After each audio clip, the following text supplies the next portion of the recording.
Eu sou Ana Júlia Silveira, vou falar sobre proteínas, que é um assunto que está relacionado à disciplina de bioquímica.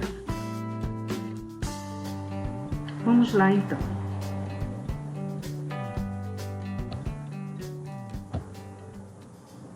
Proteínas estão presentes em todos os alimentos.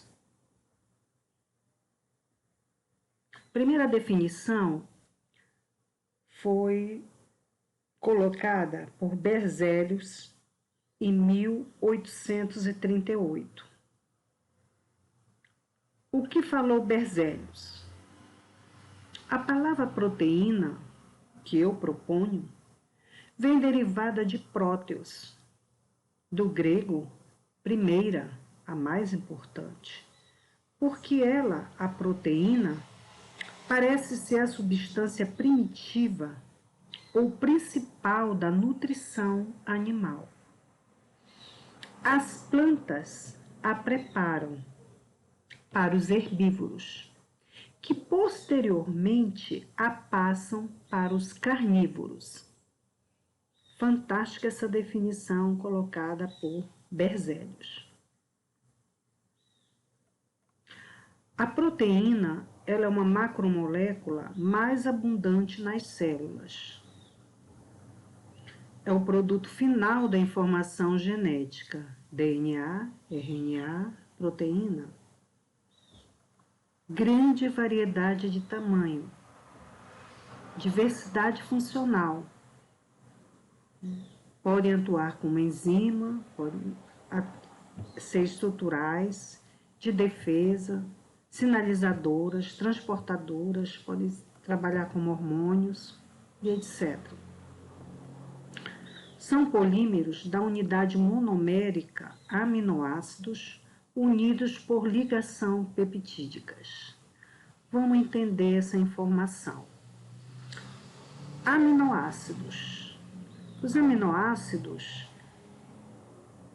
são estruturas orgânicas onde você tem dois grupos funcionais, o grupo funcional do ácido carboxílico e o grupo funcional da amina.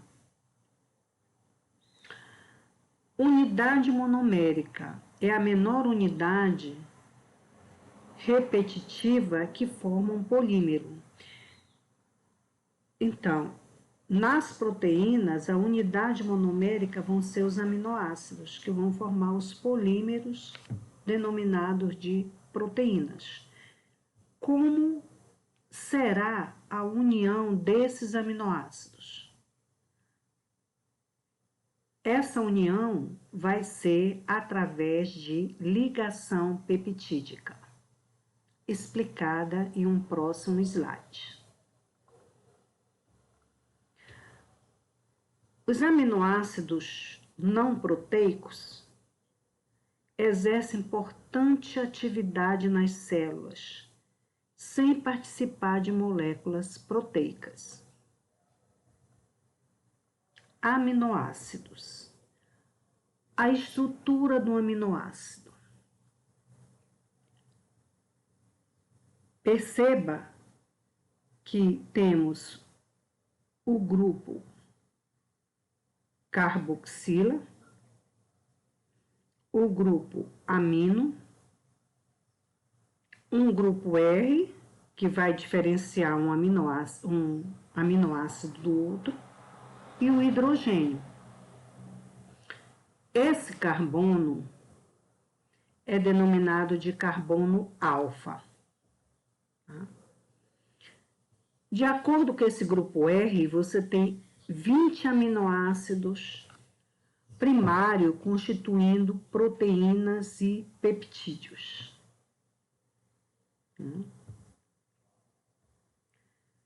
Esses aminoácidos, como falei ainda há pouco, eles vão ser classificados de acordo com este grupo R.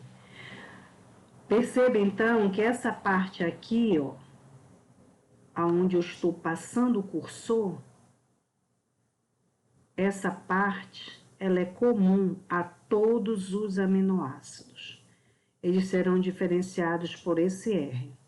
e eu posso ter dois tipos de substituinte R.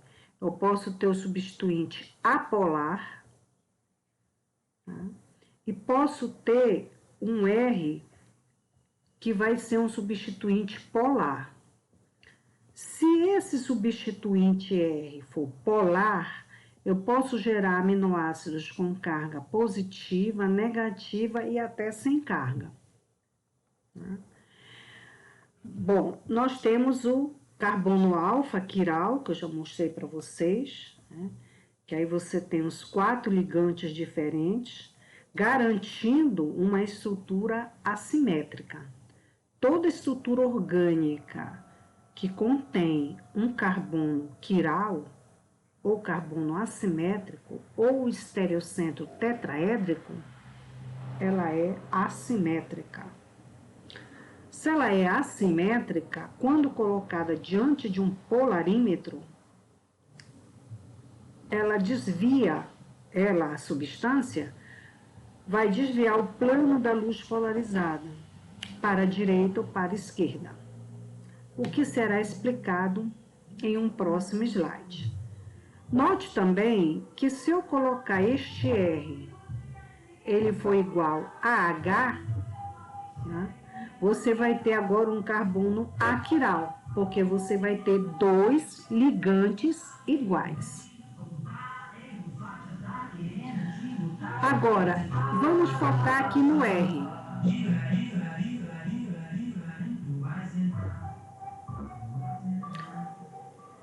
Ok, vamos focar no R agora. Agora eu quero trabalhar com R apolar. Bom, eu tenho 2 formas de trabalhar com R apolar. R alifático ou R aromático. Vamos primeiro analisar o R alifático. Então, as cadeias carbônicas que vão formar o R serão alifáticas. Então, você tem aqui o primeiro, a glicina, que é um aminoácido aquiral, porque tem 2 ligantes iguais, é o único aminoácido aquiral. E o restante, todos são quirais. E verifique que nesse slide, o substituinte R, ele está com uma tarja de cor diferenciada. Então, aqui você tem a alanina, que já é um aminoácido quiral, assim como os demais. Prolina, valina, leucina, isoleucina e metionina. Esses são os apolares com R alifático, ou seja, não existe anel aromático. Prosseguindo, nós vamos ver os aminoácidos que trazem o grupo R apolar aromático. Você tem fenilalanina. Perceba que o anel benzênico é um anel aromático. Tirosina e triptofano. Como eles são apolares, serão hidrofóbicos.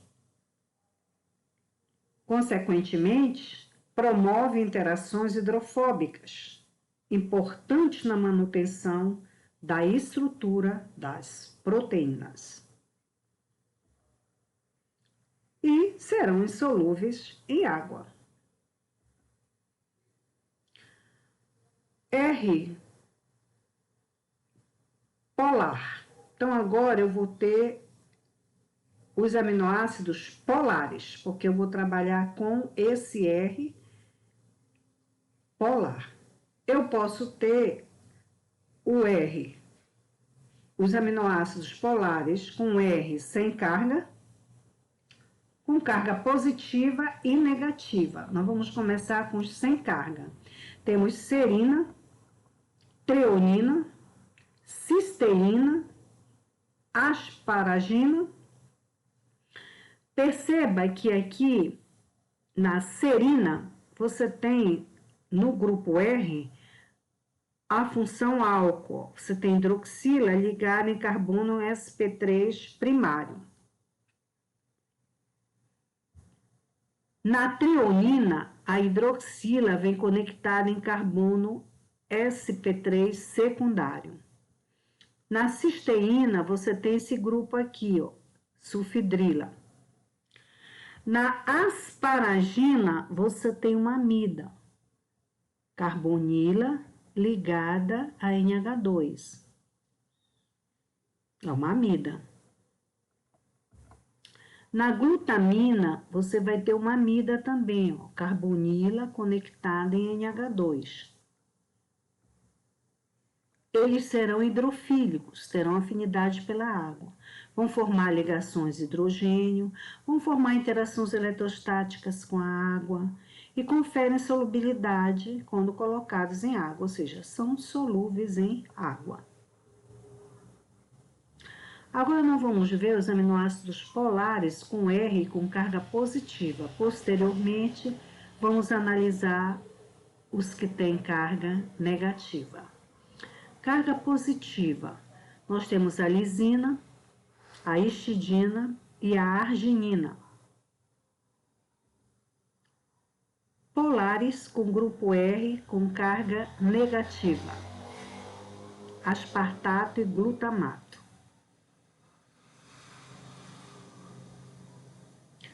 Esses aminoácidos polares com carga negativa também serão hidrofílicos. Vão formar ligações de hidrogênio, vão formar interações eletrostáticas com a água e conferem solubilidade quando colocados em água, ou seja, solúveis em água. Exemplos de aminoácidos não proteicos. Temos a ornitina e a citrulina. A ornitina e a citrulina são intermediários na biossíntese de arginina e no ciclo da ureia.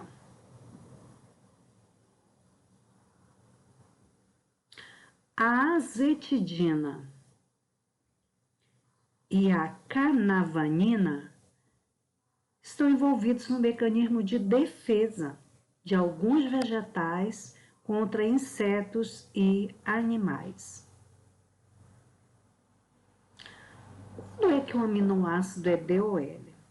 A primeira colocação que eu gostaria de fazer é que os aminoácidos que compõem as proteínas, todos eles são L. Tá? No entanto, se você pegar um aminoácido em separado e for analisar, você pode descobrir se ele é D ou L. Primeira coisa que a gente tem que notar é que esse aminoácido, para ele formar esterisômero, porque só os esterisômeros é que formam enantiômeros D e L, ele tem que ter um carbono quiral, tem que estar ligado a 4 substituintes diferentes, tá? Portanto, tem que ser uma estrutura assimétrica. E essa estrutura assimétrica, quando colocada diante de um espelho plano, ela vai gerar uma imagem. A molécula imagem e molécula objeto não se superpõem, que nem mão direita e mão esquerda. Tudo por conta desse carbono alfa ter 4 substituintes diferentes, tá? E gerar uma estrutura assimétrica, uma estrutura quiral ou uma estrutura que carrega um estereocentro tetraédrico. E aí você tem os esterisômeros, denominado de enantiômeros, que vão formar os compostos D e L. O composto D, chamado de destrógeno, quando ele é colocado diante de um polarímetro, ele desvia o plano da luz polarizada, tá, para a direita. Já o esterisômero L, o enantiômero L, ele vai desviar o plano da luz polarizada para a esquerda e vai ser levógeno. Aminoácidos aquiral, glicina. A glicina não vai ter forma nem D nem L. Por quê? Porque o carbono da glicina é aquiral. Você tem aqui 2 ligantes iguais, então ele é aquiral. Se ele é aquiral, não vai gerar estrutura assimétrica. Quando colocado diante de um polarímetro, esse plano aqui da luz polarizada vai ficar intacto, ele não vai sofrer desvio nenhum. Os 20 aminoácidos em solução aquosa encontram-se como íons dipolares, como zoitério. Eles são anfotéricos. Por que eu chamo de anfotérico? Porque ele tem ação de ácido e base, ou seja, dentro da estrutura molecular, você vai encontrar um grupamento ácido e um grupamento básico, dentro da estrutura do aminoácido. Olha aqui. Nesse equilíbrio químico, você nota aqui que este grupamento aqui é um centro básico na estrutura desse aminoácido. Ele está numa forma de íon dipolar, ele é um suitério. Aqui está faltando um T, viu, gente? Eu acho que ele está escondidinho aqui atrás, ó. É isso, é zuitério, 2 T's, tá? Ele é anfotérico, porque você tem aqui um grupamento básico, que é um centro de alta densidade eletrônica, tá? E você tem um grupamento ácido, que é um centro de baixa densidade eletrônica. Então, vamos começar analisando esse grupo ácido, esse centro ácido da estrutura do aminoácido. Esse centro ácido, ele é capaz de liberar próton, se tiver em meio básico. Quando ele libera próton, ele vai formar essa estrutura, tá? Então, liberou um próton daqui, formou essa estrutura e tá aqui o próton liberado. Por outro lado, se eu analisar o centro básico, eu vou ver que esse centro básico aqui, através desse oxigênio que tem alta densidade eletrônica, eu posso deslocar par de elétrons e capturar próton, tá? Então, ele recebe próton. Quando ele recebe próton, ele forma essa estrutura aqui, ó. O que é possível perceber? Que neste equilíbrio tem 3 estruturas iônicas.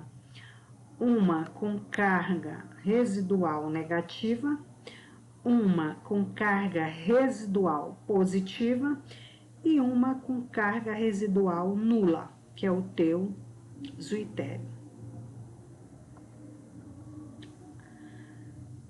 No entanto, é importante ressaltar que este R, ele pode sofrer ionização.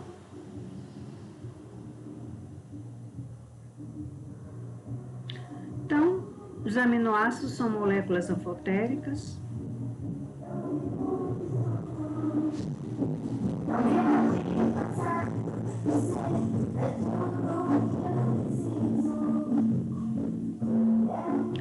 Prosseguindo, os aminoácidos são moléculas anfotéricas.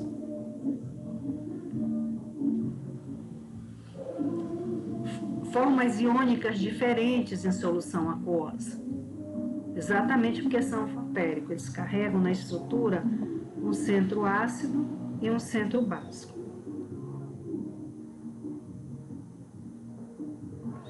Comporta-se como ácido fraco em curva de titulação característica. Vamos analisar essa afirmação.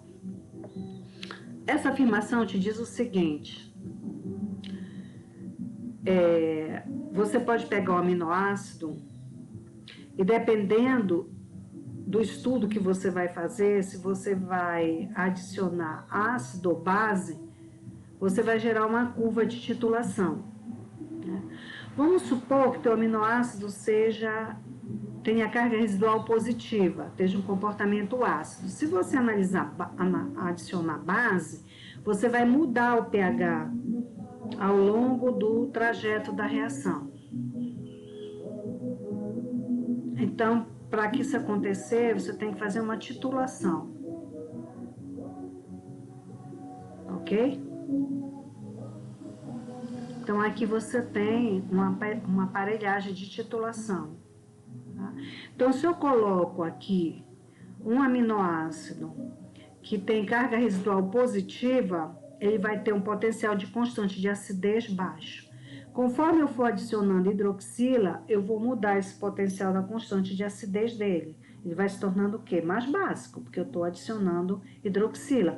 Com isso, eu vou ter como analisar, né, o pH versus o volume adicionado de ácido ou base. E aí eu posso fazer uma representação gráfica, tá?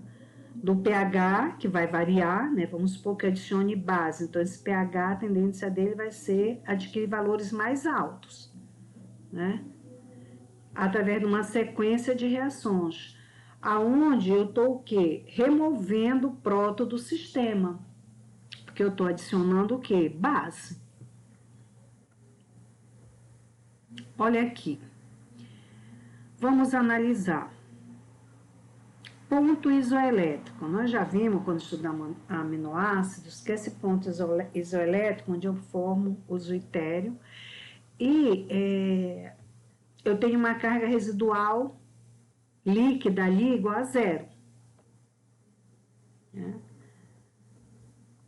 Como é que eu calculo o valor desse potencial isoelétrico? Através dessa equação matemática simples, aonde eu faço a média aritmética entre o potencial da constante de acidez da forma catiônica mais o potencial da constante de acidez da forma aniônica e divido por 2. Tá? Vamos analisar aqui, ó, esse equilíbrio na glicina. Então, eu tenho aqui a glicina, ela está com carga residual mais 1, né? Positiva, mais 1. E eu vou adicionar no meu sistema hidroxila. Eu tenho duas possibilidades para retirar hidrogênio ionizável. Ou daqui, ou daqui. Tá? Esse hidrogênio aqui, ele é mais passivo de ionização, por estar conectado no oxigênio, que é um átomo mais eletronegativo que o nitrogênio. Então, eu venho e retiro esse hidrogênio ionizável e fico com essa forma aqui. Vamos ver a carga líquida dessa molécula. A carga líquida é nula. Então, aqui, nesse momento, eu vou ter o meu ponto isoelétrico. Continuo a reação. Abro a torneira da bureta e jogo mais hidroxila no meio. Eu vou retirar agora esse hidrogênio ionizável. Eu vou ficar com essa estrutura. A carga líquida dessa molécula aqui é menos 1. É negativa. Tá? É menos 1. Aí, para eu calcular esse potencial isoelétrico, eu vou ver o valor do potencial da constante de acidez da forma catiônica, mais o potencial da constante de acidez da forma aniônica, e vou dividir por 2. Só isso, gente. Tá? Então, aqui nós temos a glicina com 3 formas iônicas. Vamos voltar de novo aqui para a glicina. Então, continuando aquela linha de raciocínio que nós fizemos lá, agora eu vou gerar o meu gráfico. Tá? Gerei o meu gráfico. Então, olha só. Aqui é o aminoácido com carga residual mais 1. Ele está na forma ácida. O potencial da constante de acidez dele é 2,34. Ele está bem aqui na curva. Aí eu vou adicionar mais hidroxila. Adicionei hidroxila, retirei esse hidrogênio ionizável e fiquei com essa forma. Tá? Que é a carga residual nula da molécula. Aqui eu vou ter meu ponto isoelétrico. adiciono mais hidroxila, venho para a carga residual negativa, -1. Já é uma forma aniônica e básica. Eu vou ter o potencial da constante aqui de acidez de 9,60, já indicando que se trata de uma base. Aqui no eixo das abscissas, eu tenho o equivalente hidroxila. Conforme eu vou adicionando hidroxila, eu vou aumentando a concentração de hidroxila no meu sistema. E aqui eu tenho a variação de pH do sistema que está sendo analisado. Tá? Então, aqui no início, eu estou com um pH de 2,34, adiciono hidroxila, aumento a concentração de hidroxila no sistema, tá? Aumenta o valor de pH, aí vai aumentando. Conforme eu for adicionando hidroxila, eu vou aumentando a concentração de hidroxila no sistema e vou variando o pH. Aqui eu tenho 3 formas iônicas e o potencial da constante de acidez, lá no ponto de inflexão, que é aqui, ó, aí que você vai ter um valor de pH onde se observa a carga líquida zero, é aqui, ó. E você vê que a gente tem uma variação bem pequena de pH aqui, nesse ponto, né? Indicando aí um tampão, né? Porque esse pH aqui, nesse pedacinho aqui, ó, antes de retornar ao crescimento, você vê que nesse pedaço aqui, ele tem um valor de pH com uma faixa que varia muito pouco. Tá? E aí eu calculo pela média aritmética. Tá? Potencial da constante de acidez da forma ácida, potencial da constante de acidez da forma básica, né? Carga residual aqui mais 1, carga residual aqui -1, e eu divido por 2. Tá? Essa região, como eu falei, próxima aí, ela vai ter um potencial da constante de acidez, assim, de tampão, né? Porque ela vai variar muito pouco nessa região. O que acontece quando o aminoácido tem um radical que também pode doar ou receber prótons? Você vai ter mais formas iônicas, né? Então, é o caso do glutamato e da histidina.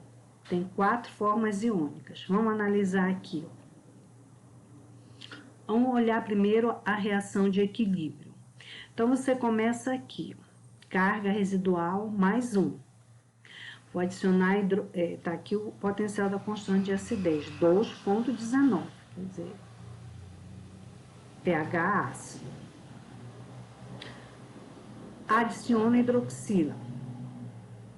Vou retirar esse hidrogênio ionizável.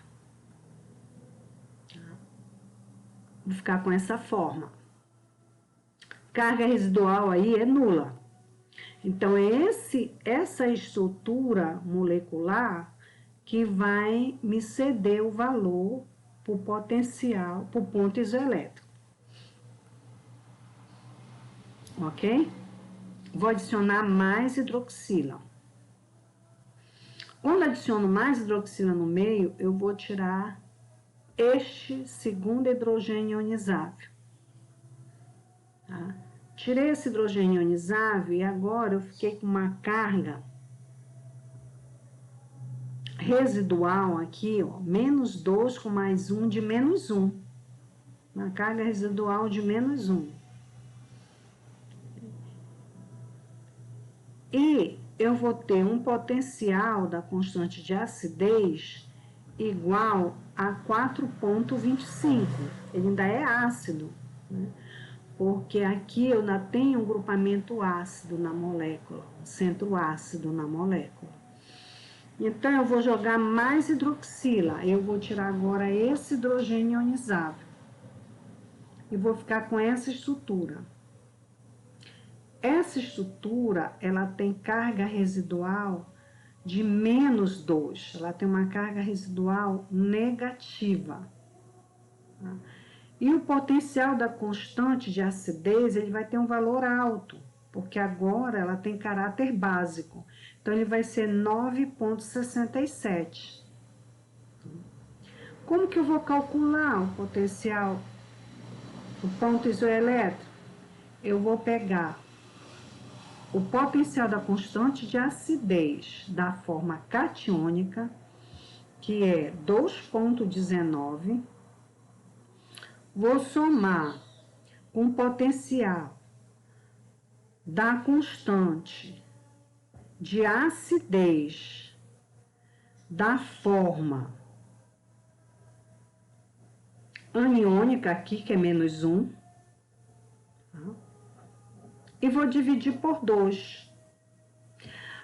Ah, Ana Júlia, por que não foi com essa aqui, que também é aniônica? Essa é menos 1 e essa é menos 2, todas as duas são aniônicas. Sim, no entanto, essa aqui é menos 1, tá? E essa é mais 1, então vou fazer mais 1, potencial da constante de acidez quando a carga líquida é mais 1, com o potencial da constante de acidez quando a carga líquida é menos 1. Então, tem que ser essa aqui, que é 4,25. Tiro a média aritmética e vou ter esse valor para o potencial, para o ponto isoelétrico, que é 3,22. Olha aqui na tabela.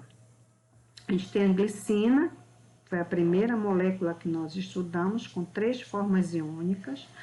Aí nós pegamos o potencial da constante de acidez da forma catiônica, mais 1. Somamos com o potencial da constante de acidez da forma aniônica, menos 1. Dividimos por 2 e tivemos o potencial, o ponto isoelétrico. Já no glutamato, você teve 4 formas iônicas, e aí, dentro dessas formas iônicas, nós pegamos com carga residual mais 1, né, que tinha o valor do potencial da constante de acidez de 2,19, somamos com o potencial da constante de acidez da molécula, que tinha carga formal, menos 1, que foi 4,25, somamos, dividimos por 2 e tivemos o potencial da constante de acidez no ponto isoelétrico, aonde a carga residual é nula. Reações e interações químicas importantes entre os aminoácidos. A gente tem ligação peptídica, né, que vai juntar um aminoácido no outro. Temos ligações de hidrogênio, temos interações hidrofóbicas, temos ligações de enxofre, temos as interações iônicas ou salinas, né? Por que essas interações são importantes? Porque elas serão responsáveis por manter a estrutura estável das proteínas. Então, ela mantém a estrutura das proteínas. Então, aqui você tem uma estrutura primária, aqui a estrutura secundária, onde você já junta 2 cadeias de polipeptídeo, aí você tem a alfa-hélice, você pode ter a beta preguiada. Tem a estrutura terciária e tem a estrutura quaternária.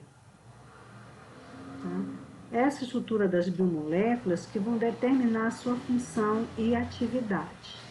Ligações peptídicas são reações de condensação entre 2 aminoácidos com saída de uma molécula de água. Então, aqui você tem os aminoácidos, né? Aqui você tem o aminoácido 1, acompanha o cursor, aminoácido 1, acompanha o cursor, aminoácido 2, olha a colocação desses aminoácidos. Esse aqui foi colocado com a função carboxila aqui para esse lado. E esse foi colocado com a função amina para este lado, para facilitar a saída de água. Então, aqui eu tenho saída de água, hidroxila e hidrogênio. Então, liberação de uma molécula de água. Ao liberar essa molécula de água, você vai juntar essa carbonila aqui nesse restante dessa molécula. Então, vai ficar essa ligação aqui, ó, que acompanha o cursor, ó. Essa ligação aqui é que vai ser a tua ligação peptídica, que está indicada bem aqui, ó, a ligação peptídica. Tá? Então, aqui você tem um dipeptídeo porque você juntou 2. Tripeptídeo se você juntar 3, né? Até chegar nos polipeptídeos. Através de várias ligações peptídicas, você vai formando, né, os diversos peptídeos até chegar no polipeptídeo. Aqui nós temos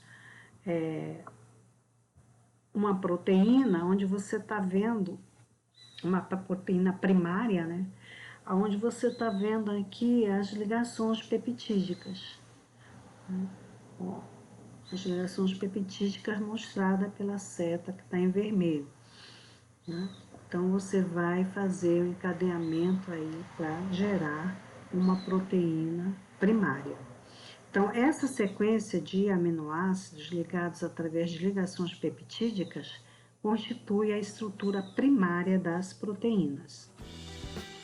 Bom, essa parte 1 a gente acaba aqui, para não ficar um vídeo muito longo. E o livro que eu tirei essas informações foi o Ranger. As imagens foram tiradas do Google. E eu espero você para a parte 2. Ok? Foi um prazer estar com você.